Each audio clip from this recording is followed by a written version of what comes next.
Greetings yet again. I was going to do a review this week, and I wrote it, and then I forgot the file, and now it's sitting on a computer elsewhere, and I'm not going to do it this week, so instead I'm going to do something else that I was saving for a rainy day. It's not rainy, but I don't have my review, so here we go. Now sure, I could just ad-lib a review, but I don't feel like doing that since I'm really tired. So instead, we're not going to be looking at Dragon's Lair. However, I am very pleased with this recent purchase. Dragon's Lair for the PC. I mean, this thing is really cool. It's the EGA version of Dragon's Lair, and it has absolutely nothing to do with what I'm going to talk about, but holy crap, this thing comes on 13 floppy disks. 13. Talk about a disk swapping nightmare. Unfortunately, we're not looking at Dragon's Lair. We are looking at this little beauty right here. It is the Compaq Contura Aero 433C. It's a 486SX based subcompact laptop, I guess you could call it. Originally came with 4 megabytes of RAM and a 170 megabyte hard drive. DOS 6 and Windows 3.1. Now what made this thing so cool was the fact that it was tiny. I mean, it's freaking small. For laptops back then that were usually almost twice this size, to have a nearly full-sized keyboard with, well, decent keys. Everything is integrated in here. You even have a little trackball mouse here, buttons on the side, left and right. I think this is an 8-inch LCD screen, full color. It does VGA and everything. PCM-CIA expansion on the side. The battery goes right in here for 1990, whatever the heck it was, 93 I guess, that this came out. This was absolutely incredible. Just to give you an idea of the size of this thing, how small it really is, this right here is one of the new Intel Atom-based HP Mini netbook computers. It's almost the exact same thing, and this is the in style of useless computers at the moment. It's also just a little bit bigger than a miniature PSP candy holder, and about the same width as a pair of giant keys. The only real downside of this thing is that it is tiny. I mean, sure, you have your standard AC adapter and parallel port, which is great, but then you have this thing. What the frick is this? It's Compaq doing yet again another proprietary adapter, which does absolutely nothing unless you buy their crap. In comparison, Compaq, which is now HP, is now doing the exact same frickin' thing. This is the side of the HP Mini, which also has one of these frickin' proprietary adapters right here if you want to hook in something like a monitor. Thankfully, they're nice enough to at least give you a serial port and PCM-CIA if you want to plug in things like modems or a disk drive. I mean, seriously, no disk drive. Probably the biggest downfall of this thing is that proprietary adapter and the fact that there is no disk drive. Thankfully, it's really easy to get the disk drive up and running. You just get one of these things, which is pretty much just standard PCM-CIA, and you plug it in right here, and there you go. You're ready to run 1.44 meg, 3.5-inch floppy disks. The problem with this setup is, yes, everything is really portable, but unless you have a desk or something flat to sit it on, you're going to have your things dangling out everywhere. I mean, you're going to have probably an AC adapter, you're going to have the floppy drive, and possibly an expansion in the back for anything else. Nobody likes their things dangling out all over the place. You know, it just flops around. Before the Contura Aero and other similar smaller, compact laptop PCs, things were freaking huge. You had business owners, frequent flyers, people like that really wanted on-the-go computing, but didn't want all of the hassle of bringing this giant machine everywhere. You had Compaq portables, you had other Compaq laptops, and those by Toshiba and others like that, but they were freaking huge. The Contura Aero is freaking tiny, but you lose a lot in functionality. So Compaq came out with one thing to combat that problem.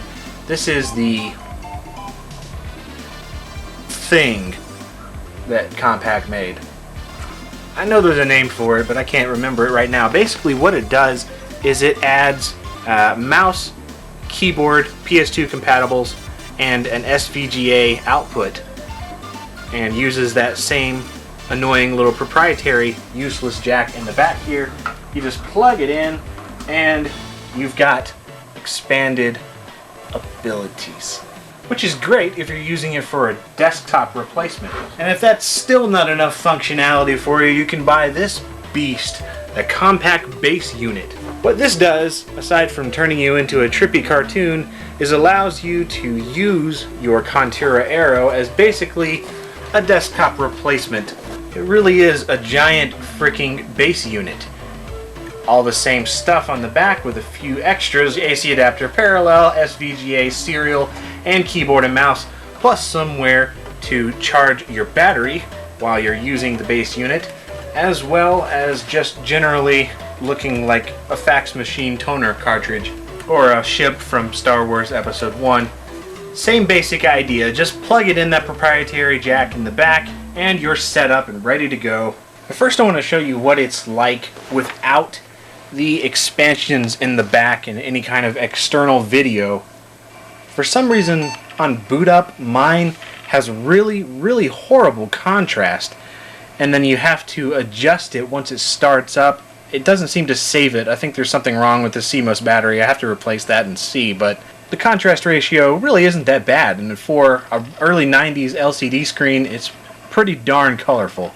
Well, there is no sound capability on here. All you have is the PC speaker, so there's really not too much to behold in that department.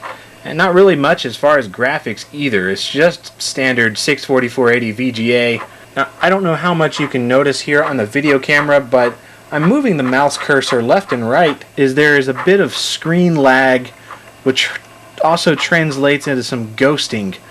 This kind of looks like you're looking at everything through splooge-covered glasses, or you're drunk, or both. It's pretty much horrible. This should be a good idea here. Let's just look at Tetris. Yeah, it doesn't look like you can see it that great on the camera screen. Maybe a little bit, but things aren't quite moving how they should. This was sort of a big problem on a lot of these LCDs really up until like 1995 or so was when I started seeing them improve. Let's look at something else here with a little bit more movement. Good old Crystal Caves. Oh yeah, you can see some of the movement problems now on the screen. If it's stationary, everything looks fine. It looks crisp. The colors are great. The problem is when anything moves, especially on a scrolling game. Yeah, it's just, I'm not going to say it's completely unplayable, but, I said before that the lack of a disk drive and the lack of any non-proprietary VGA output and stuff like that was its biggest problem. Well, no, actually, this ends up being its biggest problem, especially if you're wanting to play it for games on the go. And here's a good example of it not being the biggest problem in the world to have that ghosting ability. Handicap? CD Man. Now sure, you have things going on, but the screen itself stays stationary, so you know where you're going, so it's not really a big problem. It's where you've gone that is the problem. So on games like this, it really doesn't matter. Here's another example of something being completely unplayable, involving way too much scrolling for this poor little screen. Epic Pinball. Ugh.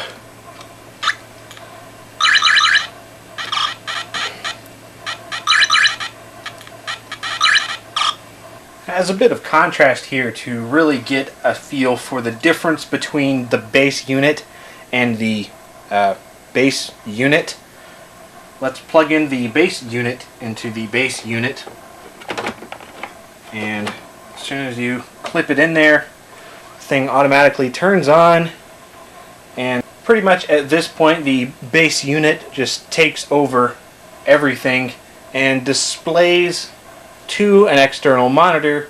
Here is Epic Pinball running through the base unit, You don't have any of the choppiness, lag sort of issues. None of that milky, glazed over, splooge, drunk look. It's epic pinball, as it should be. So if you can hook up the Contura to any kind of desktop component, like that little mini adapter thing, or the base unit, you're pretty much set for gaming. I like the Contura Aero. It's a nice little machine when it's working properly. I've been trying to restore this for a while. I'm not sure if I'd recommend buying one, but that's really not the point of this. I like it. I don't give a crap if you do. Thank you, and have a nice day.